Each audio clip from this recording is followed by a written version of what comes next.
Another episode of the Mind Body Marathon. And on today's show, we're going to talk about sickness and how to overcome sickness naturally. As you can probably tell from the sound of my voice, I'm a little under the weather. And all three of us here kind of have a little something going on. And it's just that time of year. So we're going to talk about some of our tips and tricks to overcoming that. And we'll already start by apologizing for all the coughs and sneezes by me. So yeah. But here we are. So we are in early December, and this year's been especially crazy with people getting sick and just some pretty rough stuff getting out there and knocking some people down. And it's pretty much everywhere, right? I was in Brazil and then I was in Spain, and people kind of talking about, in all those areas, the same thing too, getting sick and not feeling great. But we all have our drinks here. So Matt, what do you got going on over there in your drink? So yeah, this is just a bone broth, and I put some honey in it because honey is one of the most proven substances to actually stop you from coughing. It's actually better than cough syrup right now. There's some research that's coming out that shows that they may be actually pulling cough medicine from shelves finally because it's just been deemed ineffective for the last 30 years. Yeah, that's actually, so we'll kind of talk about some of the some recipes for some different things and some unique measures to stay healthy naturally. We're all in the service industry, and we all worked 100% through COVID. We work 100% of the time unless we're really, really bad. And in order to be healthy for our patients, and not get them sick, we have to really be on top of things. And so we'll talk about honey. We'll definitely get on that one because that's a good one. What are you drinking, Zach? Just a little tea. Just a little peppermint tea. Little tea with honey in it because it's proven. It's proven. Enough of that. This is a little sparkling CBD water for me from Mad Tasty. And then, so that's kind of where we'll start. So one of the home recipe drinks that we do at our house is we, speaking of honey, because we'll just start there, is we will put a bunch of mashed up garlic cloves into honey and let it bake for a couple of days. Just not necessarily in heat or in cold, but just kind of marinate. Just sit in countertop. And then, that all of the enzymes from the garlic is sort of mashed up and kind of in the honey. And then you take a tablespoon a couple times a day when you're not feeling well. And like Matt said, especially if you have some throat stuff going on, some nasopharynx stuff. And that's one of the things that we do. So you want to make sure you have it in a ball jar. So kind of a sealable lid sort of thing. And then every day or two, you want to kind of burp it. So that way it kind of like ferments. It's ferments, right? It's fermenting. And then, so after about 3 days, it's good to go. And it's going to just it's going to be a sieve for all those microbes in your nasopharynx. You use like a masher for if you're doing like a muddling type thing. Yeah. Yeah. I didn't know. Exactly. And garlic is just unbelievable. What's that taste like with the honey? It's pretty terrible. Yeah. It's not something you want to mix with anything. You kind of just have to take it. The honey is by far the bigger taste. Out of both of those? Out of both of those. Wow. But it's a little tinge and it's unique flavor. And you want to put a decent amount of garlic in there, So I don't really know a ratio. I just kind of eyeball it. But if you have a typical ball, jar, something like a can size, maybe more the size of like Matt's cup here, then you'll probably put a whole garlic in that. So like a whole head of garlic. Exactly. Whoa. Yeah, and just mash it up. Just make sure you mash it good. What releases the chemicals to be therapeutic is actually crushing. So slicing garlic, minced garlic when it's cut doesn't do anything. It doesn't release it. You got to pulverize it. Yeah. Don't blender it, but just kind of like you're making a caipirinha and muddling those limes. Those will get you sick. Yeah. Those are slippery slopes. Yeah, so that's one of our home recipes. Now, do you add it to water, or you just take it straight like syrup? Just straight like syrup. Okay. Just a tablespoon. So we do a tea at home that my wife has coined the juju juice. Juju juice. So it is about 1 ounce. Did she patent that? No, it's not patent at all. Okay. It's 1 ounce of fresh grated ginger root. And so that's about an inch, inch long piece. You grate it with the cheese grater. Then we add a tablespoon of or teaspoon of cinnamon and curcumin, and then we do a tablespoon of honey, a tablespoon of apple cider vinegar, 1 fresh squeezed lemon, and then hot water. Yeah. And then is that like taking like, it's like a tea kind of a thing? Yeah. So you just let it steep for like 5 minutes to like kind of get into the water. And then I just drink it all pulp and all, like everything. Yeah. So Just take it all down. Apple cider vinegar is another amazing thing. And you want to make sure it has the mother. mhm. You can use that with anything. Like it's like cleaning agent. It's like you can put it on your face. Dr. Bragg, the Bragg's books, you probably see like the Bragg's like brand out there. He has a book specifically on apple cider vinegar. And one of the points he makes in it is that it basically just cleanses your orifice. So it cleanses your vessels, cleanses your lymph system, your intestines. If you're constipated, do a couple shots of apple cider vinegar a day. If you have heart disease or got your potential for clots and things like that, it's going to be effective at that. It's kind of a pretty phenomenal thing. Yeah. I can't get down on the vinegar. I Yeah. can force it. It's but, so bad, especially when you get the like chunk even of the thinking mother. about it right now, it's making my cheeks feel weird, but Especially if you've had something nasally for going on and your back of your throat's a little like sore from coughing. Oh, that it burns and it hurts. Yeah, but that's definitely a good product. What about you? What's your secret? dude, I got a secret that no one ever wants to pay attention to, and it drives me bonkers. And I'm telling you, it's not proven. It's only proven on me. And of one. Well, when people actually commit to it, they see the results. But not a lot of people want to commit to it. It's not really even that bad. It's not even that hard. But basically, okay, when you're sick, I've done this for years. I've done this basically when I've been in college. Maybe like I think like the early founding of it was in high school, but I definitely did it in college. So like sinus infection, cold, whatever you name it. The day that you actually feel it, it's not like when you feel it oncoming. The day that you feel it, gallon of water. I used to do Pedialyte, full Pedialyte. Layer clothes. You sleep in that all night. That's good. It's gone. It's gone. But now we can refine it. We know that there's good products out there like Element and like some other things that you can use. So you don't have to use the Pedialyte if you're not big on the Pedialyte and like the sugar and all that stuff. But I'm telling you, it works. Yeah. It works. The heating at night is so good. Yeah. And Yeah. I think just like being hydrated, like just being able to flush your system out, Yeah. like all of it works. And then like if it does linger, you repeat. You just do it again. And I don't get sick often. I don't. And when I do, I can knock it out within 72 hours, Nice. 48 hours, or in most cases.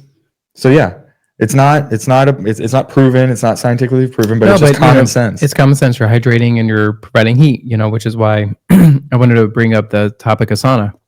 Yeah. You definitely want to, if you are sick, you kind of sense you were going to be sick, or like in the world when COVID happened, at the very beginning of it all, like literally every day I was doing the sauna just to make sure. And, that just, it was funny when I was in the Pan American Games last year. They had saunas at the games, and the way it was set up in Santiago, Chile, they had the saunas facing the sun. So in the morning, the sun would rise and it would literally provide extra heat in the sauna. So they were like getting up to like 200, 210, like really spicy in there. And I was talking to one of the other providers, and I'm like, they were getting sick, and I'm like, dude, just go use the sauna. She's like, no, it's so dirty in there. And I'm like laughing. I'm like, nothing can survive in there. It's like 200 degrees. Right. Like just go in it. And that's not like an infrared sauna, isn't it? No, I mean, it was a regular, just straight up sauna. Wow. And then, with the sun, it was just unreal. Like you're literally baking in the sun in a sauna in the mountains. Now, But she's like saw some dirt on the little floor, and she was like concerned it was too dirty. It's like dirt doesn't get you sick. Dirt's not a thing. Like it doesn't correlate. Yeah. It doesn't correlate. So like, is there a difference in terms of effectiveness in the different types of saunas? Yeah. So, I mean, when you're sick, you want to just It's Crank about, it. you want to crank it. You want to crank it for sure. It's just about burning them out of your system. And especially with steam too, because when you do it with steam and then you like take deep breaths in through your nose, Yeah. I mean, you can literally feel like Oh my gosh. it's like searing your nose. It's, So I've always had like chronic allergies and stuff, and I'm always kind of phlegmy from that in general, like seasonal allergies. But when Jacqueline and I were in Switzerland at the resort in Zermatt, they had a steam room with like essential oils going on there. Cleared me out. my It was God, that is- amazing. And you could just feel it too. Like you said, Yeah. like you could just feel it like just going to your nose and like, oh my gosh. Makes me want to just sit in front of Oh, I know. one of those steam machines right now. Actually, Yeah. there are times when like if I'm really stuffed up, like I'm kind of I know it's not great. Like I wouldn't recommend doing this, but like whenever like your dishwasher's done, and oh you yeah. open it up and That's when you know you're desperate for a finished sauna. That 1.5 seconds. Yeah. Yeah, that's it, man. And a couple times a day when I'm sick, morning, evening, or I feel something coming on, you just got to do it. So you feel- now infrared's not bad, Yeah. You feel it's definitely more of the heat and providing an environment in which a bacteria or virus couldn't survive in versus Yeah, it's the why positive effects of deep infrared. exactly. Yeah, I think why do we get fevers? Because Yeah, we're literally purposeful. just trying to like burn out the microbes, and we're just trying to kill them. Our body's like, all right, well, let's crank up the temperature in your body, and maybe they can survive at 98.2, but not 101 or whatever, and then it just cranks it up. So when you go into a sauna, it reproduces that mechanism, but it does it in such a way where it kills it more superficially, right? It kills it in your nasopharynx, which is really where most of it starts, in your lungs and all that. So Even in that book, Breathe, oh yeah, he like the information from the author name is James Nestor, right? yeah, Like even in that book, like it's fascinating, like the effects of nasal breathing yeah, and reducing your overall risk of illness if done properly and not, well, just think of it like when you breathe in through your nose, it has to pass, like everything that you breathe in has to pass through the hairs. Then it passes through all these like turbines, essentially, these curvatures sort of inside the nose, and then which create all these like little crevices, and then which also have hair there too, and mucus for microbes to stick on, and then it catches everything before it actually goes down. But when you breathe in through your mouth, it just goes right into your system. It just literally goes right in your lungs. So it's like there's not as much things to catch the microbes essentially, and so that's why it's, mouth breathers are sort of synonymous with people that are just generally unhealthy. Yeah, so you want to have, and currently my wife has this crazy cough, and in the middle of the night I catch her mouth breathing, and it's like because she just can't breathe through her nose, and it's like you have to break that habit. And then so you can use something like a neti pot to just open up the the nose, so that the airway there, so that way you can breathe better through there, take pressure off your throat. That's a great mechanism to do that. So I can vouch for that. I used that for the first time this year. neti pot is solid. It's man. solid. It is solid. I suggest they make a product as a squeeze bottle than the pot itself. So like neti pot itself is like this, blue. Mine's blue at least. Yeah, mine it is looks too. like a little tea kettle that you tilt like that. They make a squeeze bottle, and you can just get a lot more pressure, and it's so much easier to like clean because you can put it in the microwave for like a minute and boil the water. Yeah. And so it just disinfects it. Because that's the one thing, with neti pots is you have to make sure that the neck of it is always cleaned really well. So you have to make sure it dries out. You have to make sure you use distilled water. Because if not, it can put bacteria. Dude, I just use mine for tea after I'm done. Yeah. That's how you made that peppermint tea. I use my neti pot. Dude, that plastic pot is going to crack with anything.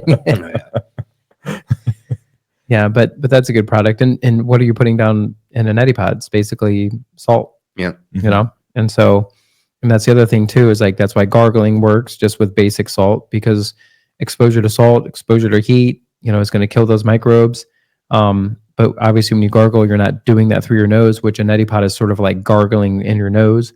So anybody that's not aware of that, you should definitely use that. That'll help. And I think those are some easy tips right off the Mhm. that you can pretty much quickly start with to kind of help you out. I also think like focusing on like overall nutrition too, Oh, dude, big deal. because you don't really want to like eat or do anything. Like if someone's like really sick, like if my wife gets really sick, which it happens like once a year, she'll just get like really sick for like a week. She has a hard time just like wanting to eat. And I know like loss of appetite is a thing, like but it's like in those moments, like just kind of forcing yourself to get something down, I think just helps you kind of turn over into. It does. Do you know why you don't want to eat? I have no idea. I've never known that. Because 70% of your immune system is in your gut. And if you eat, then that's obviously your gut has to deal with the food. And then it's kind of like, well, now we have to fight all these battles and then deal with food. So which is why like you want to do like simple foods like chicken noodle soup or rice or something that it's just like very easy to process. Gut permeability, right? Yeah, so your gut can just focus on the main things at hand. Yeah. Sugar is obviously something absolutely you have to eliminate, which is why everybody gets sick, once the holiday comes in the US, because you got Thanksgiving, they're all eating pies and all that stuff. And then you get to Christmas and then you get to New Year's and all that whole time you're eating bad food. And then it's like everybody acts like it's the change in the season, but it's really a lot of it is like, yes, there's the change in the season. Mm-hmm. A lot of it is the kids are going back to school. A lot of it is that, but it's also like you're just eating crappier. Like you're probably not setting yourself up to go back to those like environments of like school and stuff because you're not providing your body with adequate. And don't forget trick or treat. Oh yeah, I was gonna say you missed the most essential one. I did miss it. Well, we just don't do trick or treat, so I just drive by that one. But you're right, that is it. I mean, that's gonna kickstart the whole thing. Yeah, but then for Ohio, fall seasons, the sports are kind of ending. A lot of like the more endurance stuff. So you get into the into the winter, and now you're closed indoors. So. Yeah, that's a good point. That's going to increase in transmission. I also think that if you feel vibrant and strong, but you feel like you might have a little something coming on, that I still think you can do cold exposure. I think that's okay still. But if you're full blown sick, like don't do cold exposure. Yeah, that's the last thing anybody wants to do when they're sick. Yeah, don't do that because that's the whole point of your body going into like, getting a fever and things like that. And like Zach mentioned earlier, he sleeps with a lot of clothes on to kind of create warmth there. And you just want to burn out the microbes. And if you do cold exposure, obviously you're not doing that. There's got to be some, but it does keep your immune system robust. So if you sense something might be happening, or if like your spouse is sick or people at work are sick and you want to stay healthy, like keep doing the cold exposure. Yeah, that's where I think the thought on that gets skewed because in Wim Hof's book, I think he talks about like if you're sick, get into the cold because it's good for your immune system. I'm like, maybe we need to define like what sick is and what stage. And what stage, yeah. I mean, I just think logically you don't want to. Right. I would think of it as more preventative, like but then once it happens, you're like, nope, we got to change gears. Yeah, I think you got to get aggressive on the heat. Yeah. So, so I think that's an important timing component. I wanted to make sure we hit on that one. One of the things, since I just traveled to Brazil and then to Spain and back, a lot of travel. So one of the things I think I mentioned before is using zinc cough drops. So if you're in an airplane and you basically just know you're going to be around people that are sick and it's just an enclosed environment and you're going to be exposed to things. There's just no question about it. And obviously you can do a mask if you feel comfortable with that. But for me, I just pretty much consistently either have a Thieves cough drop, which is made from Young Living. And then there's also some other kind of essential oil cough drops you can get. And then, or a zinc organic zinc cough drop. And then pretty much just have that in my mouth, like literally the whole time I'm in the flight. So that way, if I do get exposed to something, I breathe it in. I'm not mouth breathing, but I breathe it in. Then all of a sudden that cough drop is there to just kill that microbe right on the spot so it can't fester into the mucus. We did that going to Switzerland because I had a patient, and it always seems like that, like it happens on the day that you're about to like travel or go do something, that someone comes in and like, I'm feeling a little under the weather. And then Jacqueline I think someone at her work was like not feeling well. And so when we were at the airport, there was zinc cough drops. Mm-hmm. So we just bought those, or zinc drops, or whatever you want to call them. And we got those, and yeah, like we did exactly that. And we were fine. Right before COVID, I was treating a patient that was sent into us by actually the people of Prague for DNS. Oh yeah, I remember that. And he was saying, so he's like from the Czech, and he was saying that out there, like if you're going to be around people that are going to be sick, one of the big things that they do is they take like Neosporin and they take it on a Q-tip and they rim their nose. Oh, that's so cool. Because now it's really sticky catches it. and it catches the bad bacteria, but then it's also antiseptic, so it kills the bacteria like on contact. No way. And I was like, that's actually kind of an That's a ingenious brilliant idea. idea. Well, kind of on that same lines, this was my next point. So Neosporin on a Q-tip, that's crazy. That's kind of mind blowing. But one of the things that I do, so again, back to essential oils, you also with Young Living, you can have whatever brands, but this is just one I'm familiar with, is there's a product called Thieves, and it has just like cinnamon and clove and all sorts of stuff in it, and just stuff that just is a natural antibacterial and things like that. And so what I'll do there is I'll just kind of like take a little bit and put it on the edge of my nose, and then just do that kind of every hour on the flight or whatever, and then just kind of put that right there. And it burns a little bit, but it's going to catch and kill anything that's trying to pass through. And also Immunopro is another good one. So Thieves or Immunopro are both really good for that. But man, Neosporin on the Q-tip, that's a pretty cool idea. I didn't know you could do that with Neosporin. Yeah. I thought it was for cuts. I thought so too. And he's like, yeah, I've been doing it forever. And I was like, oh, that's actually pretty smart. And he's like, this was right before the shutdown, like 3:15 in Ohio. Do you think the first down. guy to do that who like with like all the others like shaking and was like, all right, here I go. It probably was like a a pharmacist, somebody that knows what the product does, and they're like, why don't I just put that up my nose? It's going to totally fix it. Yeah. So hopefully he never got COVID. So Yeah. I mean, at least not on an airplane. yeah, at least not on an airplane he didn't. But also the same principles apply if you're in the service industry and you're going to be exposed to people. We're obviously in the service industry. That's something we want to keep an eye on. And then even at your house, obviously you want to be doing these things pretty consistent. And then from a nutrient standpoint, just making sure your vitamin D levels are really high, making sure you're taking in vitamin C. Zinc is a huge one. Zinc is huge. So D, C, and zinc are the big ones that I take in. And there's also a product called Inner Defense that I take in. That's also a Young Living product. And that's just a bunch of essential oils that's going to kind of flow through your system and just kill things. But I pretty much take about like 20,000 IUs of D if I'm kind of getting sick. And I can't even remember how much zinc, but quite a bit of zinc.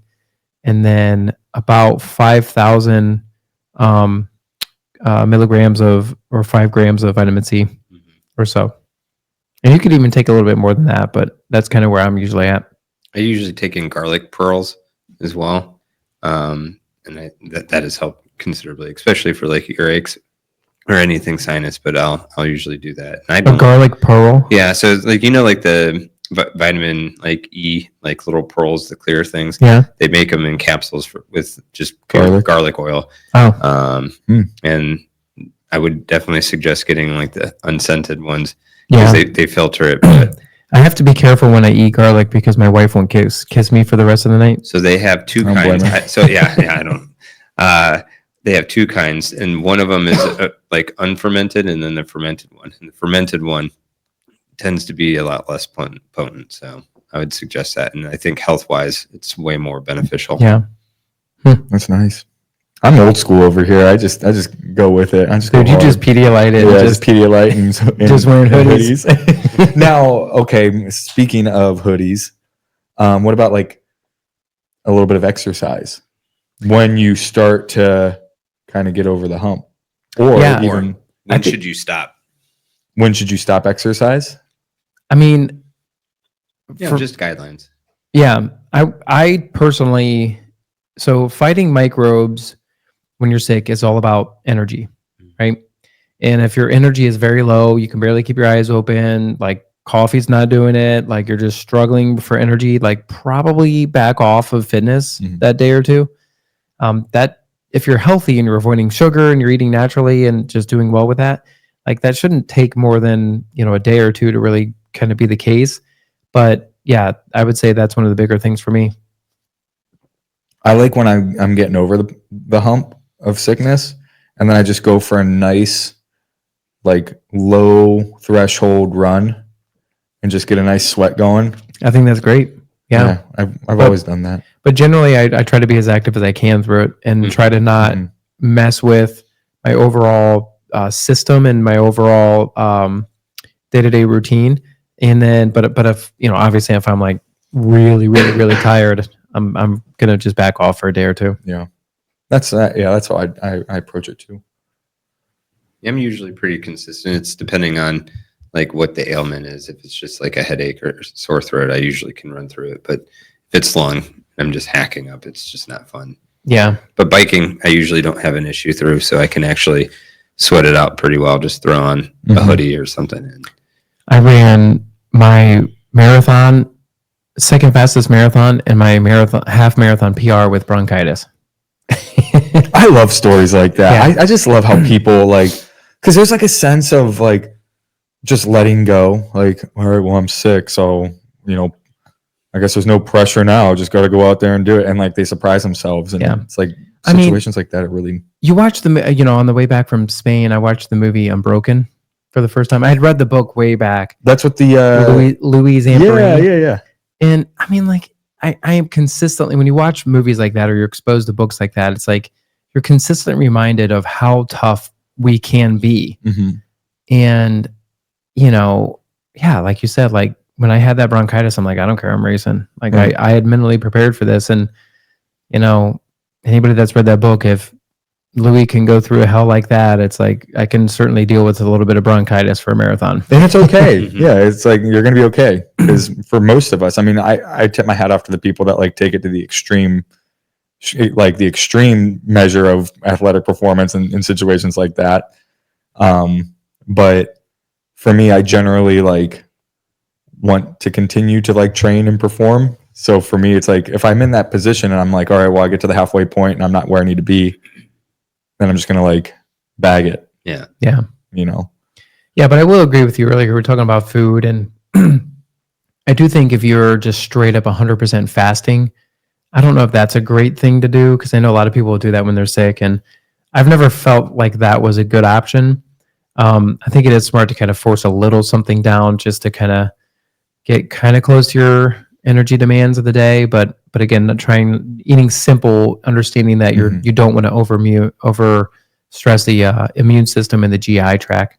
Yeah. I mean, I just think like more broths. Yeah, and spicy stuff too. Bone broth is so good. Yeah.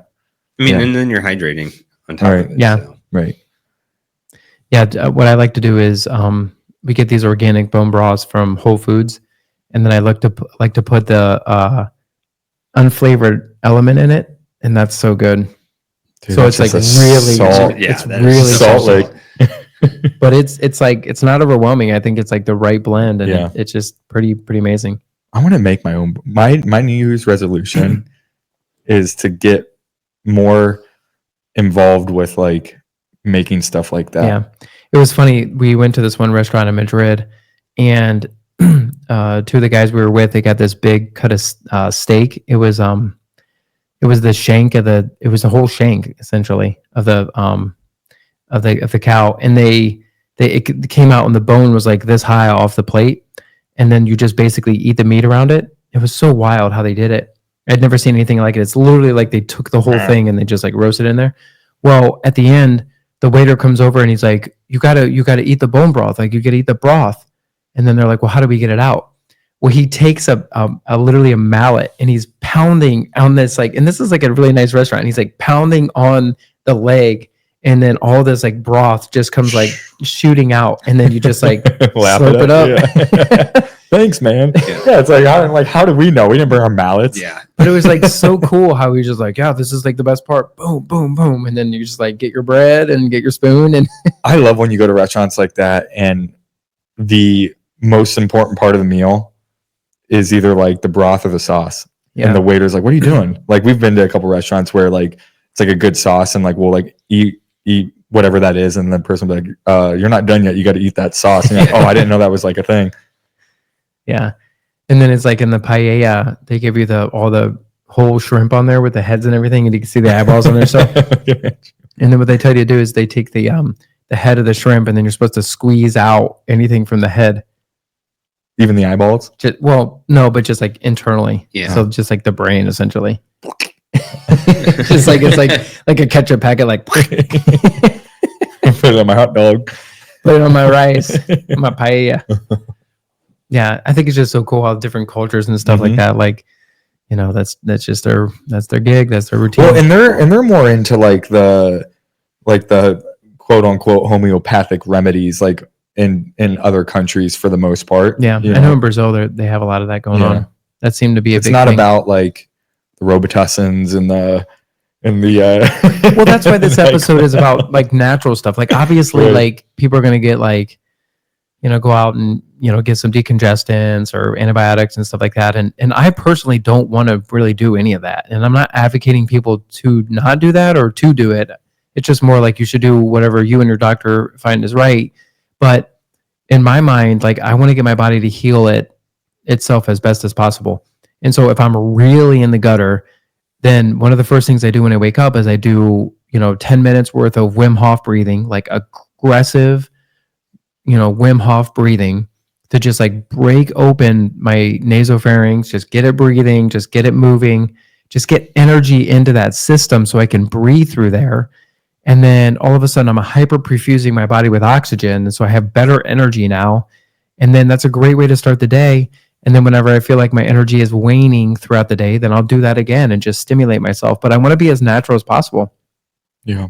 People survived on this planet a very long time without medication. Oh, I agree. And I think the average, you know, thing that we're coming across on a day-to-day basis, we should be able to manage. And, you know, you just got to eat well and, you know, stick to a lot of these natural remedies and you can overcome it. And I know a lot of people have their own like different ones out there.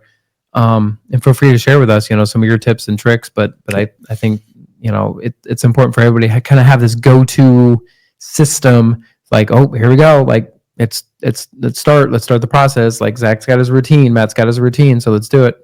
The amount of Tylenol people take is eye-opening to me. Yeah. I feel guilty. Like I take it, like right now I have like a bad tooth and I got a consultation to like get it extracted and like all this stuff. But you got a sore tooth. I got a hurdy tooth and it, but like, but I know when it's like gonna like aggravate me and whatnot. And when it does, use clove. I will try it. Seriously. I will try it, but it's like when I'm trying to fall asleep. Oh, dude. So it's get clove essential oil and like every hour in the hour, just like put it right there on it. Well, all right. And then is there some upstairs? No, I don't think just so. Go buy it. Okay. Probably. I'll get it off Amazon. Yeah. But like the only thing that I do is Tylenol or like Advil, but I feel guilty taking it. But then I always come back to like, I know some people that take that stuff on a daily basis. It's so weird to me. And it's so weird. I know I was right after the marathon. One of the guys we were with that ran the marathon with us, he's like, "Oh, I feel really good today." You know, this was like the day after the marathon. I was like, "Oh, cool." And he's like, "I feel better today after I did, you know, Chicago 45 days ago." And I was like, "Oh, so you're just getting stronger?" He goes, "No, I just took Tylenol this time." And I'm like, so you're not feeling better. it's like, what? I'm like, dude, you have to like let your body ride out, like let it heal naturally. Like I don't understand like why you can't just do that. Like I'm surprised at how many patients actually that's like they're like, "Oh yeah, I do it every time that I run." I'm like, how long have you been doing that for? Like, no, it's so bad for you. Like, just do not do that if you're listening to this. Yeah, it just blows my mind. Like, in the 20 plus years that I've run, I've maybe Tylenol 3 times before a race. It's either I would say when I was in college, like I did it a lot because I didn't know. I mean, I just wanted to run. It was the norm. Yeah. Yeah. And then I realized how bad it was for me because I literally got like freaking ulcers from it. And then, yeah. So then since then, I mean, literally probably since 2006, so 18 years, I've probably taken it 3 times, maybe. Like literally. I didn't even take rare. it after rim to rim to rim. You didn't? No. No. No, it's rare. I only take it like if I'm really flared up. Like if my back flares up, like if I'm at like the wit's end and I'm like not comfortable and I'm like trying exercises, or like sometimes like just like gargling like water will help to calm the tooth down. But if it's like not, then it's like, dude, we got to get the Tylenol in there. You got to cut out that sugar, man. Why you got to hurt your teeth? Well, because I still have baby teeth. Oh. And so, no, my dentist, the people that I've dated, plus Jacqueline, have always said, like, your teeth, blah, blah, blah. And I go, every time I go to the dentist, they say I have good teeth. It's just I have baby teeth still, and they're getting worked right now. So, but it's going to get taken care of in like a month. So, clove. Yeah, it burns. Extraction. It burns. But it no, works. that's good to know. That's good to know. I didn't know that. Yeah, stick with it. It's the pleura, the soft tissue within the tooth. Not the pleura. No, that's pulp. The pulp, yeah. Pleura is your lungs. And the pulp is what gets irritated. Yeah, you just got to kill everything around there. Yeah. Dude, I got a pair of pliers, man. We'll take care of this right now. I know those YouTube videos. In front of the camera. Dude, can we do that jackass Lamborghini tooth pull? I just love the ones where they like grab it with like a pliers, and then they take a hammer to the pliers and go just knock it right out. And then usually they're drinking some shots right before that, and then they do it. Sounds magical. That's one way to toughen you up. Yeah. All right. Any last little tips here? No, I think we covered it. Yeah, that's some good little home remedies, and so hopefully some of that stuff can help you guys out. We'll put some of the contacts in the show notes from some of the specific suggestions we had. But if you have any questions, concerns, reach out. But otherwise, good luck everybody battling this crazy cold and flu season here. So, all the best. Dr. Leo here. Be sure to check out my new book, Faster Without Fail, Your Guide to Overcoming Injuries and Running Faster Than Ever. It is now available on Amazon. You could read reviews on the Amazon. You can check out what other people have said about it. But basically, if you want to revolutionize your running form and better understand how to stay injury-free within the sport, this is your guide. Feel free to reach out and let us know what you think of the book. I would love to hear your feedback. But again, please check it out on Amazon. Faster Without Fail. Appreciate it. Dr. Leo here.